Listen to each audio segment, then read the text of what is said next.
Avoidant and anxious attachment styles in relationships. How do you navigate these? Watch this video to the end. If you haven't read the book Attach, please go read that. It breaks all of these down into a lot more details than this video. But this is how I use it for myself and my clients.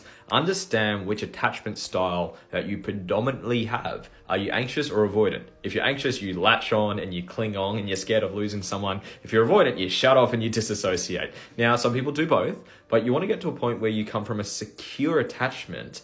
And this is how I believe you can get there from the work that I've done for myself and my clients. Firstly, your attachment style will generally come from the conditioning of seeing how your parents related, and if you want to model them or if you want to be the opposite to them, but it also comes from the coping strategies that you develop from your trauma. So you've got trauma, coping strategies, and you've got triggers. So if you've had a traumatic moment where you were rejected, and then your coping strategy is to shut off and avoid, then when you get triggered from rejection, you will then shut off and avoid, and then that can tie into your attachment style. So this is how you can be practical with all of this. Bring awareness to what yours is and what your partners are, so you guys can communicate and say, hey, this is how I like to handle things when I'm triggered. This is how you handle things. Let's find a happy medium. Regulate your emotions as best that you can when it happens, so you guys can handle it in a better way.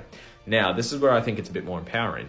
Find the trauma that's being triggered and heal through it. Because if you heal through the wound that triggers you to be anxious or triggers you to be avoidant, if you heal through that wound, it won't get triggered anymore.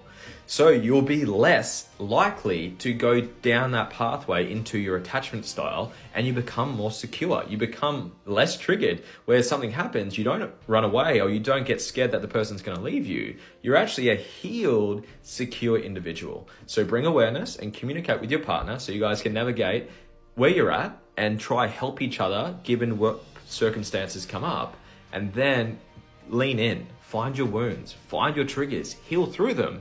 So then you'll be less likely to be triggered and then go down your pathway of your attachment style. Would love to know your thoughts on this video. Whack your thoughts down in the comments. If you got value from this, give it a share.